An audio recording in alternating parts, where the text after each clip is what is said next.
Halo, halo, apa kabar Anda semua? Assalamualaikum warahmatullahi wabarakatuh. Ketemu di hari Jumat ini, hari Jumat barokah. Thanks God it's Friday gitu bagi Anda yang masih terus masih berkantor gitu. Sementara yang work from home ya biasa-biasa saja hari Jumat dan hari-hari yang lain sama saja. Saya akan mengajak Anda kembali berbincang dengan manusia merdeka, Dr. Muhammad Said Didu berkaitan dengan warisan Jokowi. Assalamualaikum, Bang Said Didu. Waalaikumsalam warahmatullahi wabarakatuh. Yes, kalau kita ngomongin warisan ini kan baru satu lah kelihatannya yang calon ya, orang yang akan jadi calon presiden, yakni Anies Baswedan ya, yang sudah dicalonkan oleh Nasdem. Walaupun belum resmi, tapi kita pegang dulu bahwa sekarang ini kelihatannya salah satu calon pewarisnya Pak Jokowi adalah Anies Baswedan. Dan ketika ditanya oleh media bagaimana sikap dia tentang pembangunan atau warisan-warisan yang ditinggalkan oleh Jokowi, dia menyatakan bahwa nature-nya secara alami itu ada continuity and change. Jadi artinya ada keberlanjutan dan ada perubahan. Nah, ya, saya kira ini menarik sekali untuk kita bahas, Bang Said itu. Saya pikir kita mengandai-andai saja bahwa sekarang ini kan kita bahas Anies karena baru Anies yang muncul sebagai calon presiden. Nah, yang perlu kita ketahui bahwa yang menjadi pertanyaan karena beban warisan siapapun jadi presiden ini cukup berat. Yang saya ulangi lagi minimal 5 yang harus diingat. 1 tentang utang, 2 tentang infrastruktur mangkrak, 3 tentang kohesivitas sosial, 4 tentang korupsi, 5 tentang penegakan hukum. Itu saya pikir yang 5 warisan yang sangat berat. Nah, pertanyaannya adalah apakah Anies kalau terpilih jadi presiden akan mampu mengatasi masalah tersebut? Itu kan yang perlu, atau calon presiden lain nanti kalau muncul. Nah, ada 3 hal yang kita bisa nilai apakah orang itu mampu menyelesaikan masalah tersebut. 1, dari segi kapasitas yang sebagai pemimpin, apakah mencukupi? Yang kedua, dari segi kemauan untuk melakukan perbaikan, apakah ada kemauan untuk melakukan itu. Yang ketiga ada dari segi dukungan politik, apakah ada dukungan politik dan dukungan rakyat untuk melakukan perubahan. Itu kita harus lihat. Yang pertama, kalau saya lihat dari kapasitas, Anies punya kapasitas untuk melakukan perbaikan dan mengatasi masalah-masalah yang rumit. Nanti kita analisis contoh bagaimana pada saat di Jakarta melakukan perubahan. Yang kedua, dari segi dukungan masyarakat. Nah, dukungan politik, ini kalau dukungan masyarakat, saya punya keyakinan bahwa masyarakat sekarang ingin perubahan, ingin hidup sejahtera, ingin hidup damai, ingin hidup dengan ketenangan, hidup dengan masa depan yang jelas, hidup dengan kepastian.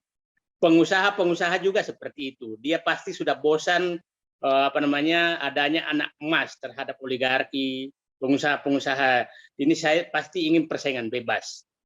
Yang pertanyaan adalah partai politik. Partai politik ini apakah Anies akan dipaksa menandatangani fakta integritas bahwa melanjutkan semua yang ditinggalkan Jokowi apa tidak? Tapi dari pernyataan Pak Anies sudah menyatakan adalah continuity yang tadi Pak Mas Heru sudah katakan continuity and change, dan itu saya pikir itu benar, itu itu adalah betul. Nah, sekarang kita lihat pada saat di DKI, saya pikir semua orang paham dulu bahwa menarik ini kalau soal DKI karena berarti sebenarnya ini ada pengalaman ya, ada best practice-nya lah sehingga kita bisa melihat gitu ya. Saya pikir kita bisa gambarkan Pak Anies walaupun dia menggantikan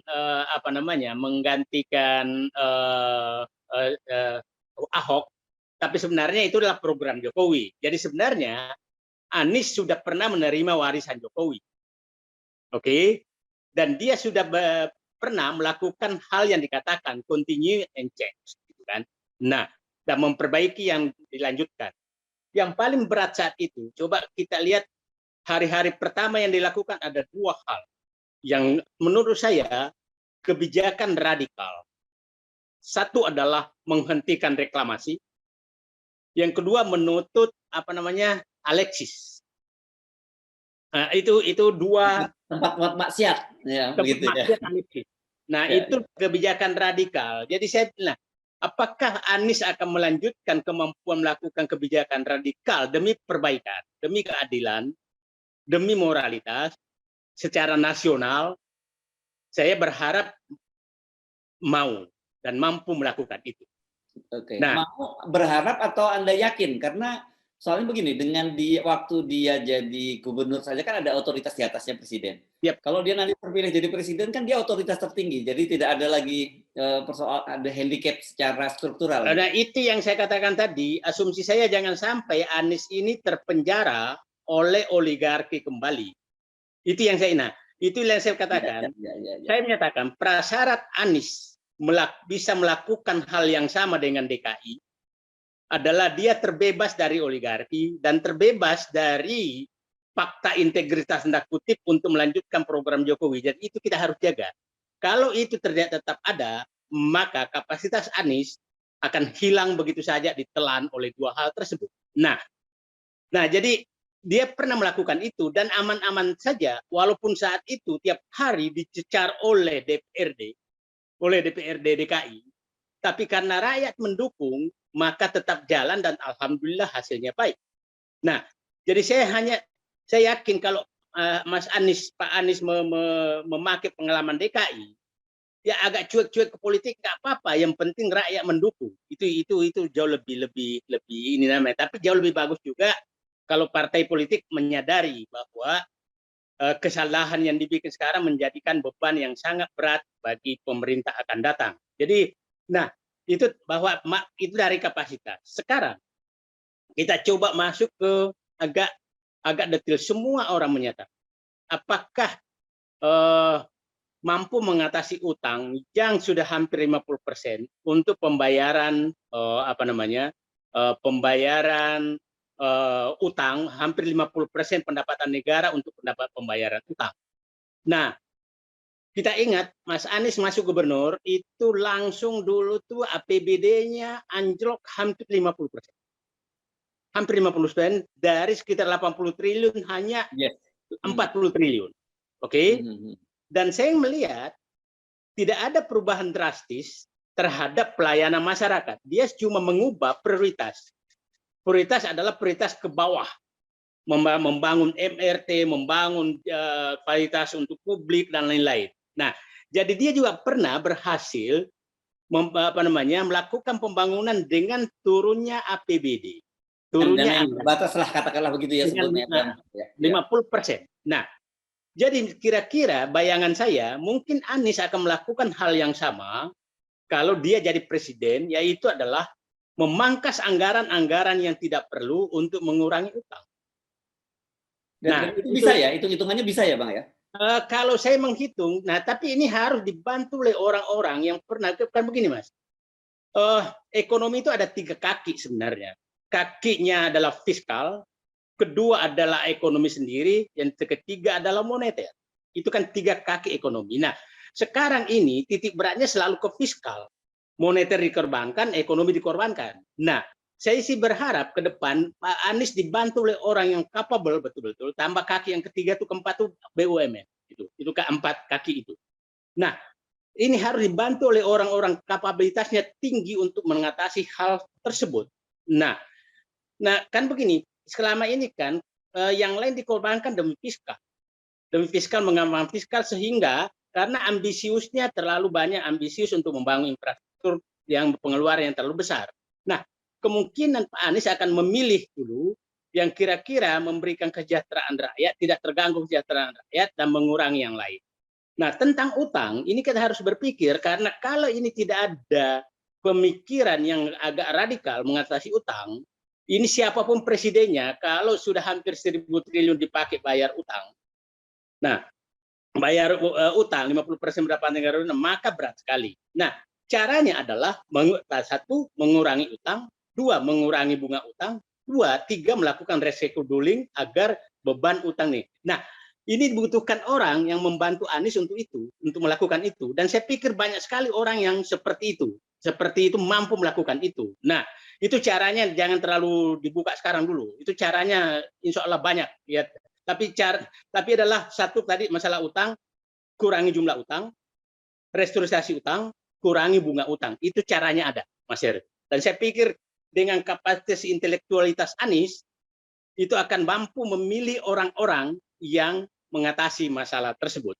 Nah, tentang ini, yang selalu disorot Anies ini adalah dicap bahwa dia ada memberikan gelar bapak politik identitas. Ya itu. Nah, setelah saya melihat dinamika Mas Heru, ternyata yang teriak-teriak politik identitas ini memang hanya benci Anies, bukan karena identitas, karena di Nasdem sendiri pada saat Anies ditetapkan, maka orang yang paling teriak politik identitas itu langsung keluar dari Nasdem. Artinya mereka ini adalah justru, nah semua komandan buzzer itu menyerang Nasdem setelah Nasdem memilih Anies. Jadi bukan politik identitas terhadap Anies, tapi dia tidak suka memakai identitas seperti Anies, gitu loh. Untuk siapa? Ini politisasi politik identitas artinya ya gitu ya. Nah, dan saya melihat Anies dengan kesabarannya, ya saya angkat 2 jempol terhadap kesabaran beliau menghadapi hinaan tanda kutip dari semua pihak kepada dia, termasuk membuat meme yang aneh-aneh, dia hadapi dengan tenang dan merangkul semua pihak. Tidak pernah dia jawab terhadap tuduhan politik identitas. Nah, orang selalu menyatakan bahwa dia menjual politik identitas saat menghadapi Ahok. Padahal sebenarnya yang menyerang identitas orang lain adalah Ahok, bukan Anies yang yang mengangkat politik, tapi dibalik. Dan saya pikir Anies menjawab semua itu dengan karya nyata di DKI, dengan merangkul semua pihak untuk menghapuskan bahwa memang dia tidak membawa misi politik identitas dalam prakteknya, gitu loh Mas. Dengan dia pertama kali yang mencalonkan Nasdem saja, saya kira soal ini sudah jadi terbantahkan kan, karena Nasdem ini kan sebelumnya juga termasuk yang bersuara keras soal itu, termasuk mendukung berat Ahok pada waktu pilkada 2017 lalu kan. Saya katakan Nasdem ini memang lihai dalam berpolitik, tapi saya nyatakan bukan hanya lihai. Tapi saya berharap Nasdem ini menjadi penjuru, partai yang menjadi penjuru bahwa titik beratnya adalah untuk perbaikan negara ke depan. Itu yang saya berharap. Karena sepakat ya. Karena kemungkinan besar pada saat mendukung Jokowi pun dia berharap seperti itu. Tapi ternyata di perjalanan, saya lihat di Pak Jokowi itu sebenarnya perjalanan 1-2 tahun itu oke kok. Tahun ketiga itu kelihatan sekali bahwa ada tekanan setelah memecat Anies Baswedan, Sudirman Said, Ferry Muslim Baldan, kemudian Yudi Krisnandi di Menpan, kemudian Saleh Hussein di Menteri Perindustrian. Di situ kelihatan, karena kita lihat karakter orang-orang yang dipecat ini, diberhentikan ini, di reshuffle ini. Nah, ini adalah karakter orang-orang yang setelah itu Riza Ramli, ya kan, karakter orang-orang yang memang tidak takut kepada oligarki. Jadi simbol bahwa dia terpenjara oligarki setelah melakukan reshuffle itu. Ditambah pada saat periode kedua tambah rusak, itu tambah kelihatan bahwa nggak kuat melawan oligarki. Susi Pujiastuti yang kerja baik juga harus tidak dipakai lagi dan lain-lain. Itu Mas Heru. Jadi, nah mungkin Nasdem melihat bahwa ternyata dia kalah dan salah dalam memilih awal, tertipu lah tanda kutip, tertipu dengan karakter itu. Nah, setelah itu kemungkinan lihat dan dia menyadari dengan pernyataan Suryo Paloh bahwa buzzer ini sudah merusak negeri ini. Saya pikir itu simbol puncak kesadaran bahwa negara ini harus kembali dieratkan dengan kebersamaan. Saya pikir itu ya lebih bagus lah dibanding dia nggak sadar dan berani ngambil keputusan. Dan saya partai-partai lain masih menari dengan gendangnya, dia sudah menutup tarian itu dan mengumumkan bahwa acara selesai. Ya. Saya kira lepas dari soal itu, yes, itu kita mesti sepakati dalam soal ini. Nasdem punya jasa dalam tanda petik, berani dia cross the line gitu ya, dia menyeberang jembatan gitu dan menutup jurang pemisah di antara warga negara yang terjadi selama ini kan, perpecahan di antara kita itu ya. Itu keberanian yang saya kira harus puji, dan walaupun itu jangan dianggap bahwa dia hanya mendapat keuntungan, tapi juga ada risiko yang dia tanggung. Orang kan sering lupa ya, karena saya juga mencermati banyak orang yang marah gitu ya. Bukan hanya kalangan buzzer, tapi kalangan yang pendukung Anies pun juga marah dengan Nasdem gitu. Tapi dia tidak tahu bahwa apa yang dilakukan oleh Nasdem itu juga punya harga politik yang mahal. Bisa mungkin dalam 1-2 hari ini atau pekan ke depan kita akan dengar ada yang di reshuffle gitu mereka kan. Ya. Jadi tadi saya katakan, jadi saya menyatakan dari segi kapasitas, Anies akan mampu melakukan kebijakan radikal untuk memperbaiki negeri ini terhadap warisan yang sangat berat yang ditinggalkan oleh Jokowi. Dengan asumsi bahwa Anies betul-betul menjadi manusia merdeka, yang merdeka mengambil kebijakan dan tidak dipenjara oleh partai politik, dan tidak dipenjara oleh jaminan bahwa akan melanjutkan program Jokowi. Tapi saya pikir dengan kecerdasan Anies, dia cerdas dalam bermain politik, dan saya pikir dia akan bisa melakukan kebijakan radikal untuk menyelesaikan masalah bangsa ini. Dan saya ingin menyatakan, beban bangsa ini hanya bisa diselesaikan dengan kebijakan yang radikal, seperti halnya yang pernah dicontohkan Anies pada saat menghentikan reklamasi. Kita tahu dinamika saat itu, semua presiden marah, Menko marah, semua marah, dan dia jalan dengan bismillah. Yang kedua, bahwa Anies, kita lihat cara Anies menyelesaikan janji-janji politiknya. Hampir semua janji politik pada saat mau jadi gubernur dipenuhi.